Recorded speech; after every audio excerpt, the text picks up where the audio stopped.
Today we are going to be making banana pudding. It's such a classic, delicious Southern dish. Really high up there on my comfort food list item. Dangerous to make at my house because I eat it all, but occasionally worthwhile. So we're going to dive right in. We're going to do like a pretty staple Southern version of this dish. We will be using an instant or like a powdered mix for the pudding, not making it from scratch, which you can do. It's just a lot of work, and I don't think the texture is quite the same. So in a composed dessert like this, where it's like layered and everything, we're gonna go ahead and stick with the powder. Here we have one package of cream cheese, and I've got that in my stand mixer with the paddle attachment. And I'm just gonna turn that on and beat that until it's softened, all right? About medium speed.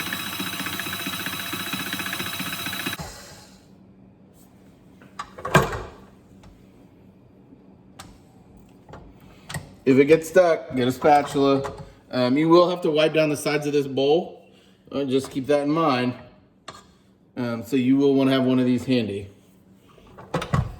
And never try and do it while it's running, okay? Not safe.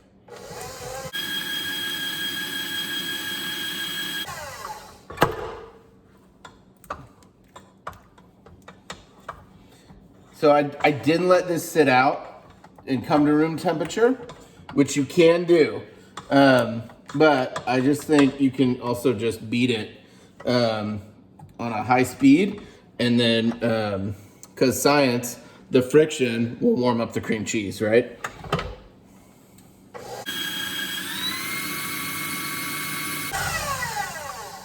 Cool. Now, sweetened condensed milk. You can use this or lechera, either one. They both work. So you don't have to shake it, but I don't know, something about my brain, if I don't shake it first, it's not gonna work. So I shake it. You don't have to do that. But you should. But you don't have to. But you should. And it's very thick, so just give it a second to drain out. And again, just scraping everything down, making sure everything's getting mixed in, okay? We're moving on to our milk. We got 1 cup whole milk.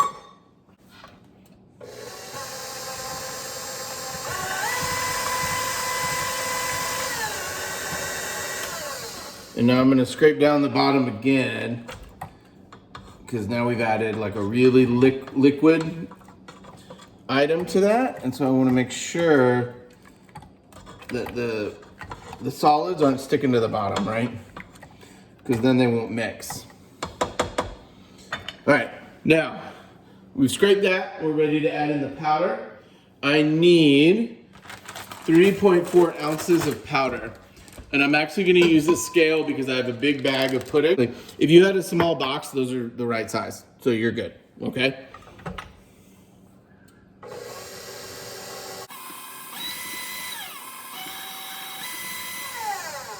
Okay, so we beat that for about 2 minutes. You can see it thickened up really, really, really well. So that's great.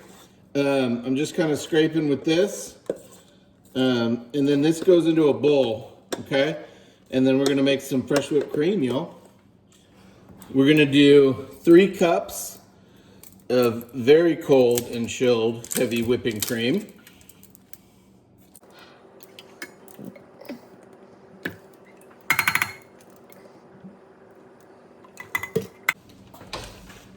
And then I'm gonna add about 1/4 cup of powdered sugar.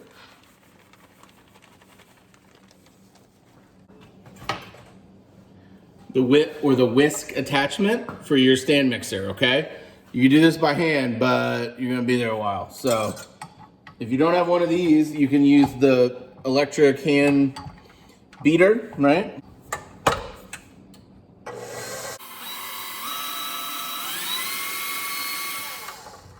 Okay.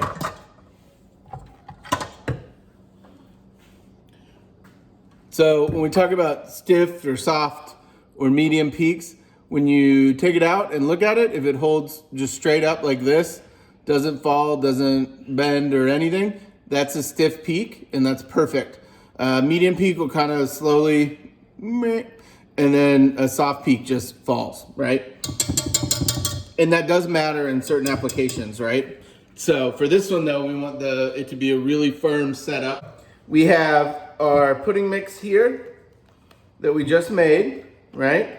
And what we're gonna do is get half of this and put it in here.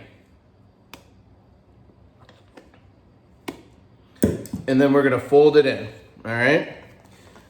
And so we're folding so that we don't lose the volume we've gained by beating this heavy cream, right? We filled it with air, and if we stir really violently, it's gonna lose the volume, okay? So we're folding, and I'm just turning it over on itself. Turn the bowl with it. A lot like if you're making a souffle, by folding this in, we're giving the whole thing body, okay? We're giving it all a nice airy texture. It's not gonna be super dense. And that's gonna be one of the best parts of this version of the banana pudding, is the texture of this pudding. So see, now we're looking through, texture looks good, it's all incorporated, done. We have Lorna Doones. You can use those. It's a nice shortbread cookie.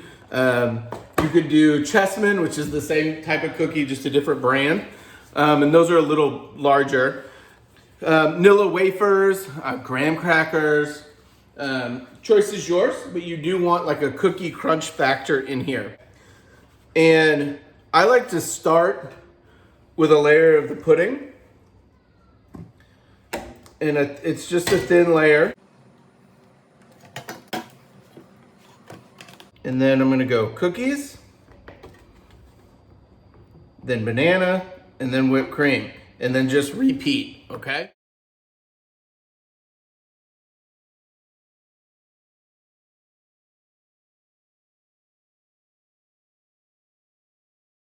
Just getting a layer of these cookies down, guys.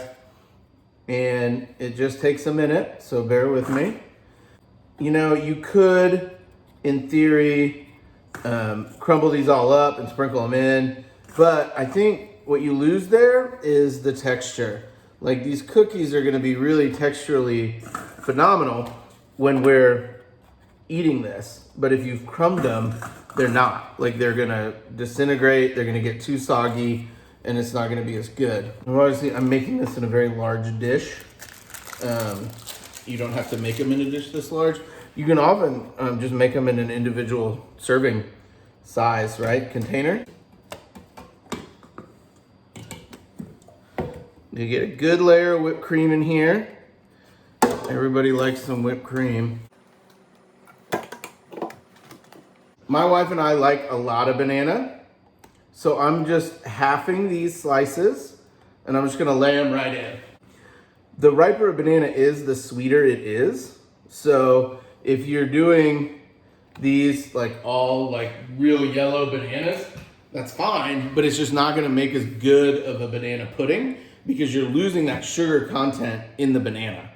So let's get these a little, and you can see just a little bit of blackening to start, not a ton.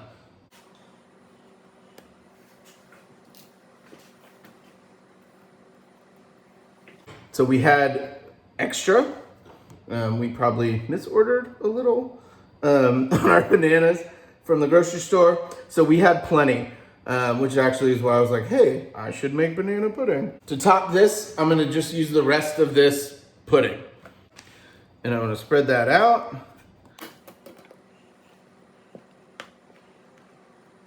And that's for me. And it's delicious.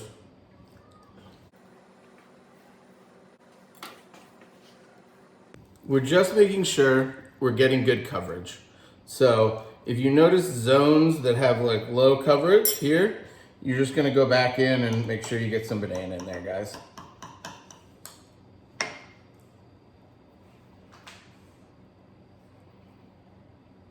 So let's say you wanted to make this, but you can't stand bananas, which, okay. But if you can't stand bananas, you could use strawberries, right? That would be an easy way to make this without using banana. Let's go whipped cream.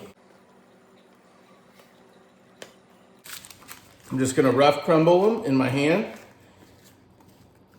Not too crumbled, but not, you know, not putting whole cookies on the top.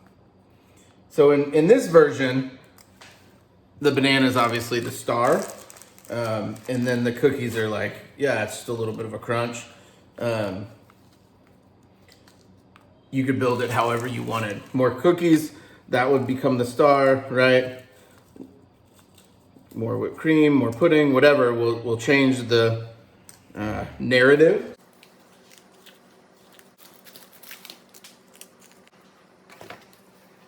So we have completed banana pudding. It's got to sit now and rest and kind of marry in the refrigerator for a couple hours before it's ready to eat. What we can do is wrap it, and that way it's sealed from the air, right? We always want to make sure we're putting stuff in the refrigerator wrapped, and then later come back and have a great dessert. All right, thanks guys.